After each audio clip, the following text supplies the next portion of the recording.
Un milliardaire trouve une fille noire sans abri sur la tombe de son fils. Son secret l'a choqué et l'a fait pleurer.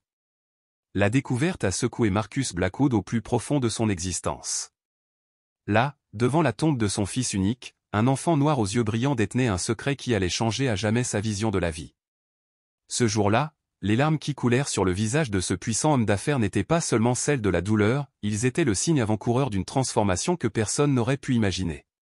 L'histoire que vous allez découvrir révèle comment une rencontre inattendue peut réveiller une humanité oubliée dans des cœurs endurcis par la richesse et le chagrin. Le vent glacial de novembre souffle sur le cimetière de Parkview tandis que Marcus Blackwood, l'un des hommes les plus riches du pays, dépose une composition de lys blanc sur le marbre poli qui marque le lieu de repos éternel de Nathan. 5 ans se sont écoulés depuis l'accident mortel, mais la douleur est toujours aussi vive qu'au premier jour. Son empire financier et technologique valait des milliards, mais aucune somme d'argent ne pouvait racheter le sourire du fils qu'il avait perdu à cause d'une chaudière.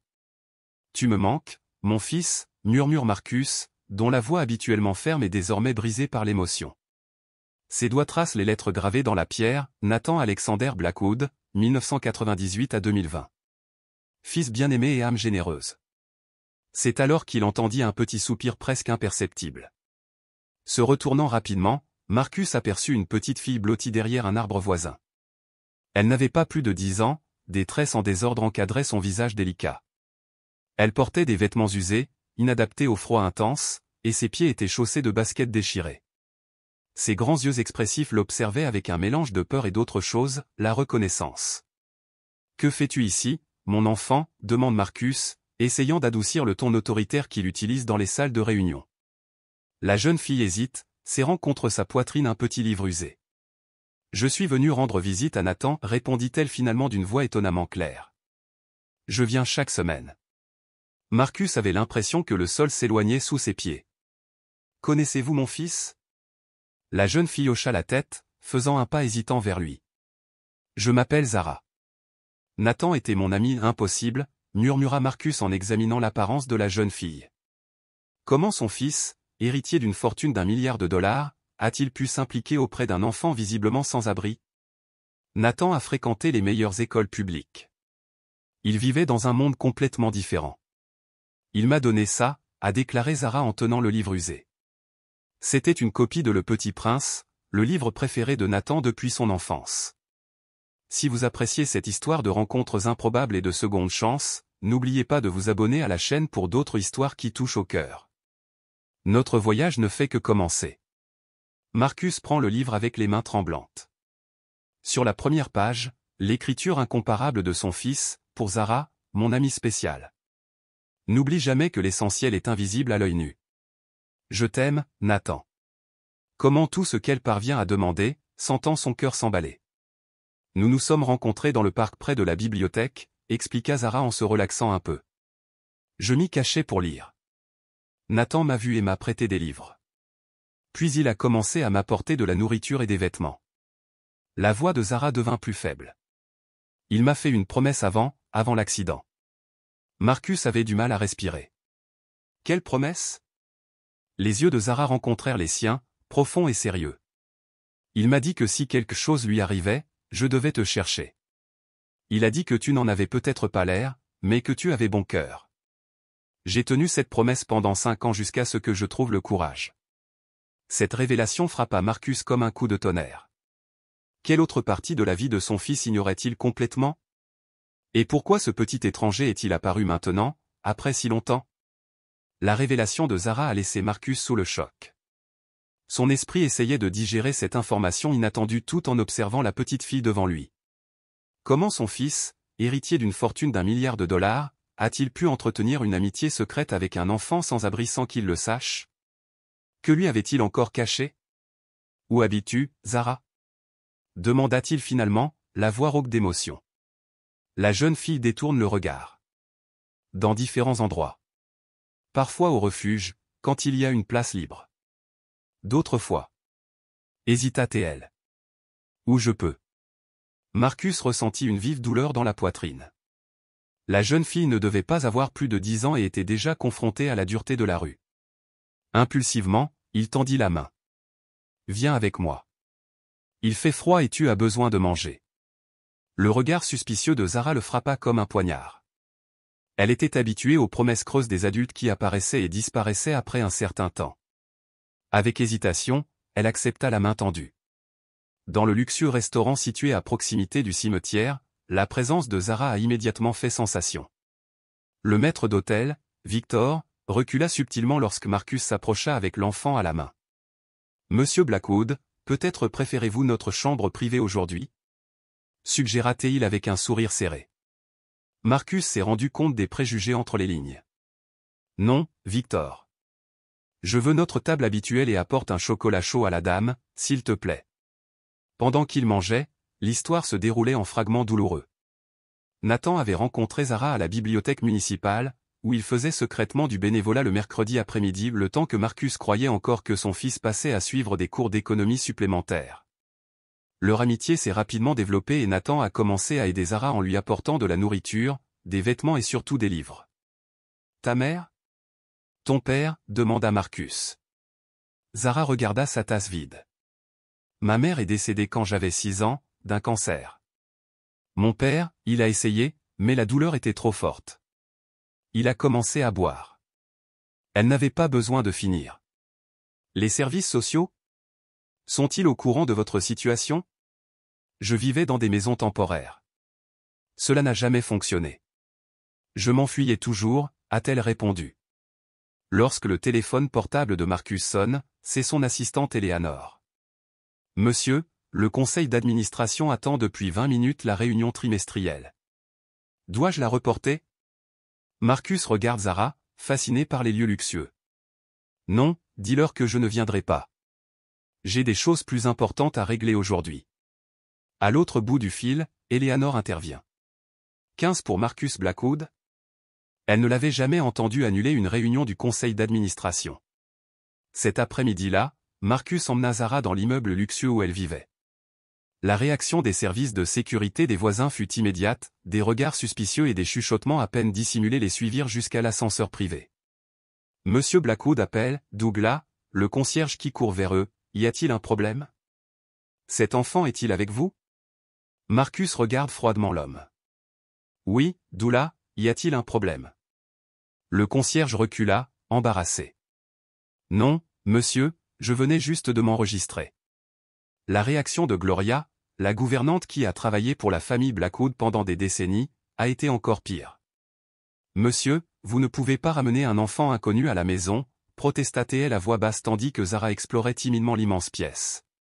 Nous devons informer les autorités si elle est sans abri.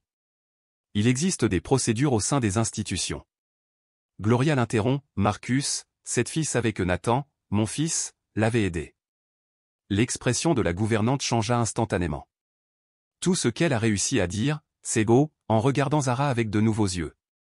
Ce soir-là, après un bain chaud et habillé de nouveaux vêtements achetés à la hâte, Zara ressemblait à une autre enfant. Assise sur le lit de la chambre d'amis, elle regarda Marcus avec méfiance. « Pourquoi fais-tu ça ?» elle a demandé directement. « Est-ce seulement à cause de Nathan ?» La question frappa Marcus comme un poing. Pourquoi aidait-il cet enfant ? Était-ce un sentiment de culpabilité ou une tentative désespérée de se rapprocher de son fils, qui a disparu avant qu'il ait pu répondre ? Son téléphone sonna à nouveau. Il s'agissait de Laurence Aumort, son avocate et amie de longue date. « Marcus, les membres du conseil d'administration m'appellent. Ils sont furieux de ta disparition et des rumeurs circulent selon lesquelles tu traînes avec un enfant des rues. Que se passe-t-il » Marcus prit une profonde inspiration, la détermination grandissant en lui. « Laurence, j'ai besoin que tu sois là demain à la première heure. Nous allons vérifier les procédures légales pour la tutelle temporaire. » Tutelle ? Marcus, es-tu devenu fou ? Tu es le PDG d'une entreprise multimilliardaire, pas un travailleur social. Le regard curieux de Zara rencontra celui de Marcus. À ce moment-là, quelque chose a changé en lui. Un plan commençait à se former, un plan qui honorerait l'héritage secret de son fils mais qui se heurterait très certainement à une résistance farouche de la part du monde des affaires qu'il avait contribué à bâtir. « Laurence, tu me connais depuis 20 ans. M'as-tu déjà vu abandonner une décision ?» Le silence à l'autre bout du fil fut une réponse suffisante. Le lendemain matin, une tempête s'abat sur la ville, au propre comme au figuré. Pendant que de grosses gouttes tombaient sur les vitres de la pantoufle, Marcus ajustait sa cravate devant le miroir. Aujourd'hui, il allait devoir affronter non seulement le conseil d'administration de Blackwood Technology mais aussi ses propres démons intérieurs. « Es-tu sûr de vouloir m'emmener » demanda Zara, qui portait une robe simple que Gloria avait achetée à la hâte. « Je peux attendre ici. » Marcus sourit, surpris par la sensation presque oubliée de voir les muscles du visage bouger ainsi. « Je n'en doute pas. Cette rencontre vous concerne. » Après tout, dans l'imposant bâtiment Blackwood Technology, la présence de Zara a immédiatement provoqué une agitation. Les employés échangèrent des regards confus pendant que Marcus conduisait la jeune fille dans le hall d'entrée, sa main protectrice sur son épaule. Eleanor, son assistante, pâlit alors qu'il sortait de l'ascenseur. « Monsieur Blackwood, le conseil est au complet et extrêmement agité », rapporta TL nerveusement, regardant Zara avec une curiosité évidente. « Bien, » répondit Marcus, la détermination brillant dans ses yeux. « Eleanor, voici Zara. Elle sera dans mon bureau pendant la réunion. Pourriez-vous lui apporter une collation et des livres ?» Les portes de la salle de réunion se sont ouvertes et ont révélé 10 des dirigeants les plus puissants du pays, tous avec des expressions allant de l'inquiétude à l'irritation à peine dissimulée. Victor Reynolds, le plus gros actionnaire après Marcus, a été le premier à prendre la parole. « Marcus, ce comportement erratique doit cesser immédiatement. Est-ce que tu perds ton sang-froid ?» Ignorant les politesses habituelles, il poursuivit, « D'abord, vous abandonnez une réunion cruciale. Ensuite, des rumeurs circulent selon lesquelles vous avez accueilli une fille de la rue, et maintenant vous l'amenez au bureau. Le cours de notre action a déjà baissé de 2 points depuis hier. » Marcus resta impassible et se dirigea calmement vers sa chaise en bout de table. « Mesdames et messieurs, avant de poursuivre, je voudrais vous présenter un sujet qui va changer le cours de cette entreprise. » Il ouvrit sa mallette, révélant des documents. Ce sont les documents relatifs à la création de la fondation Nathan Blackwood, dédiée aux enfants en situation de vulnérabilité. J'y consacre 30% de mes actions personnelles. Le silence stupéfait ne dura que quelques secondes avant que la salle n'éclate en protestation. C'est de la folie. On ne peut pas mettre en danger les actifs de l'entreprise. Pensez aux actionnaires. Marcus leva la main, les immobilisant. Je ne demande pas d'approbation. Je communique une décision qui a été prise. Sa voix était ferme. Et ce n'est pas tout. J'ai découvert quelque chose d'inquiétant dans les dossiers personnels de Nathan. L'ambiance dans la pièce changea instantanément. Mon fils enquêtait sur nos opérations en Afrique. Il a découvert que nos fournisseurs de cobalt utilisaient des enfants pour travailler dans des conditions inhumaines. Des enfants de l'âge de Zara travaillent dans les mines pour que nous puissions fabriquer nos appareils électroniques de luxe. Victor, s'il te plaît, continua Marcus, ce ne sont que des rumeurs infondées. Les audits que nous contrôlons nous-mêmes. L'interrompit Marcus en jetant une nouvelle série de documents sur la table. Nathan a rassemblé des preuves. Il avait l'intention de les rapporter à sa mort. J'ai trouvé cette information hier soir en parcourant ces dossiers. La révélation a fait l'effet d'une bombe. Nathan, l'héritier présumé, qui n'était pas intéressé par les affaires, avait secrètement enquêté sur des pratiques contraires à l'éthique dans sa propre entreprise familiale.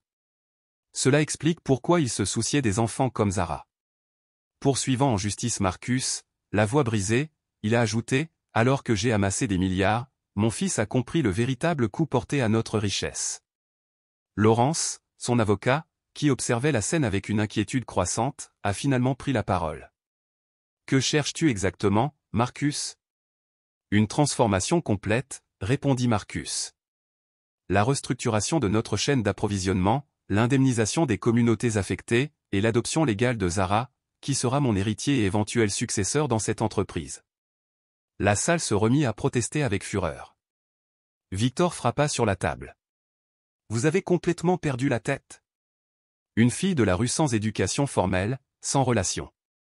C'est la fin de Blackwood Technology. » Marcus durcit son regard. Zara a 10 ans. Victor, Nathan avait 22 ans quand il est mort. Elle aura la meilleure éducation que l'argent puisse acheter, et plus important encore, elle aura quelque chose que mon fils appréciait plus que la fortune, la compassion. Nous voterons pour vous, a menacé Victor. Vous êtes toujours majoritaire, mais vous n'êtes pas invincible. C'est alors que la porte s'est ouverte de façon inattendue. Zara entra, ses yeux brillants fixés sur Marcus. Je suis désolé de vous interrompre, dit-elle avec une dignité surprenante pour quelqu'un d'aussi jeune. J'ai pensé que je devrais te montrer ça. Dans ses mains, un carnet en cuir que Marcus reconnut immédiatement comme étant le journal de Nathan. Où l'as-tu trouvé? Demanda Marcus, perplexe. C'était caché dans la copie de Le Petit Prince qu'il m'a donnée. Il y a des pages sur ces gens, a-t-elle déclaré en désignant la table et ce qu'il a découvert dans les mines. Les mains de Marcus tremblaient alors qu'il feuilletait le journal, trouvant des noms, des dates, des preuves détaillées et bien plus que ce qu'il avait découvert lors de ses premières recherches. La dernière entrée, écrite la veille de l'accident mortel, dit « Demain, je confronterai mon père à la vérité.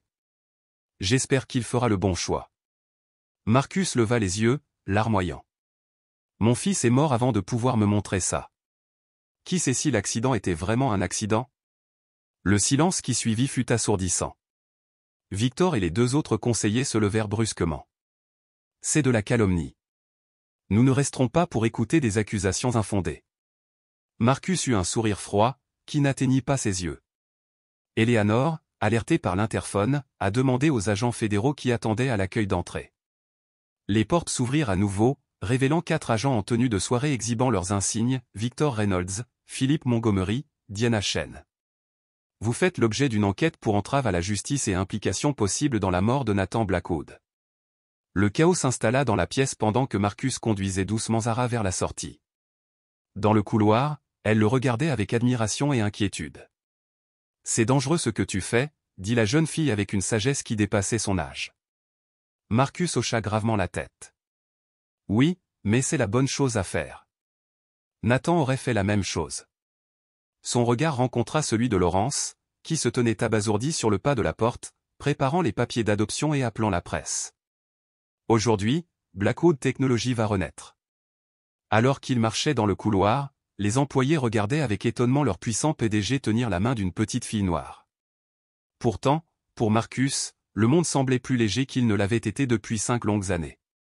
3 mois s'étaient écoulés depuis ce jour fatidique dans la salle de conférence. L'hiver rigoureux a laissé la place au printemps, apportant un renouveau non seulement à la nature mais aussi à la vie de Marcus Blackwood, et maintenant, officiellement, à celle de Zara Blackwood. Le siège social, autrefois monument du pouvoir, a été transformé en quelque chose de nouveau. Le rez-de-chaussée est désormais un centre culturel pour jeunes défavorisés, avec une bibliothèque portant le nom de Nathan sur les murs. Parmi les œuvres d'art précieuses figuraient des photos du fils de Marcus souriant à côté d'enfants vulnérables, fragments d'une vie secrète qui en inspirait désormais des milliers. Dans son bureau, Marcus a signé les documents finaux qui restructuraient complètement la chaîne d'approvisionnement de l'entreprise. Le cours de l'action, après une chute brutale, a lentement commencé à se redresser sous l'impulsion d'investisseurs appréciant les pratiques commerciales éthiques. Monsieur Blackwood a appelé Eleanor, qui est entrée avec une mallette. Les enquêteurs fédéraux avaient envoyé le rapport final sur l'accident de Nathan. Marcus prit une profonde inspiration, se préparant à affronter ses émotions. Depuis la réouverture de l'enquête, il dormait mal, tourmenté par la possibilité que l'accident de son fils ait été méticuleusement planifié. Le rapport a confirmé sans l'ombre d'un doute que Victor Reynolds et 2 autres dirigeants avaient conspiré pour faire atterrir Nathan. Poursuivant Eleanor, la voix cassée, ils ont retrouvé des virements bancaires au conducteur qui a accidenté sa voiture. Ce n'était pas un hasard. La confirmation de ce que Marcus soupçonnait déjà n'apporta aucun soulagement, seulement une profonde douleur mêlée de validation. Son fils avait été assassiné pour avoir tenté de faire ce qu'il fallait, dénoncer l'exploitation des enfants qui finançait l'empire Blackwood. La porte du bureau s'ouvrit à nouveau et Zara entra, vêtue de l'uniforme de la prestigieuse Westfield Academy. Sa transformation extérieure était remarquable. Ses traits s'étaient désormais méticuleusement soignés et sa posture plus assurée. Mais ce qui a le plus impressionné Marcus, c'est que, malgré tout, elle a gardé son essence intacte. « Comment s'est passé ton premier jour ?» demanda-t-il en écartant le rapport douloureux. « Différent, » répondit Zara en s'asseyant sur la chaise devant lui. Les autres enfants me regardaient comme si je venais d'une autre planète. Le professeur de mathématiques était surpris de voir que j'avais résolu tous les problèmes. Marcus sourit. Les tuteurs découvrirent rapidement que, malgré une scolarité interrompue, Zara possédait une intelligence extraordinaire et une soif insatiable de connaissances, qualité que Nathan avait certainement reconnue en elle. Ils s'y habitueront, lui assura Marcus. Tu dois juste être toi-même, comme Nathan me l'a appris. ajouta-t-elle en souriant légèrement. Ce soir-là, la presse s'est rassemblée en masse pour l'inauguration officielle de la fondation Nathan Blackwood. Le contraste ne pourrait pas être plus grand.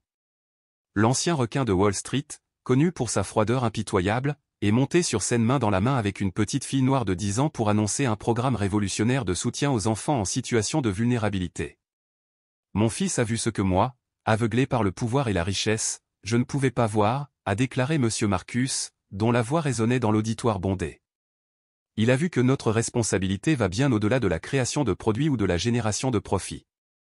Il a compris que chaque enfant, quel que soit son lieu de naissance ou la couleur de sa peau, mérite dignité et opportunité. À leur côté, Zara observait le public avec des yeux brillants. Lorsqu'elle parlait, sa voix petite mais ferme ramenait tout le monde sur terre. Nathan m'a dit un jour que les personnes les plus importantes ne sont pas toujours les plus bruyantes ou les plus riches. Parfois, ce sont celles que personne ne voit.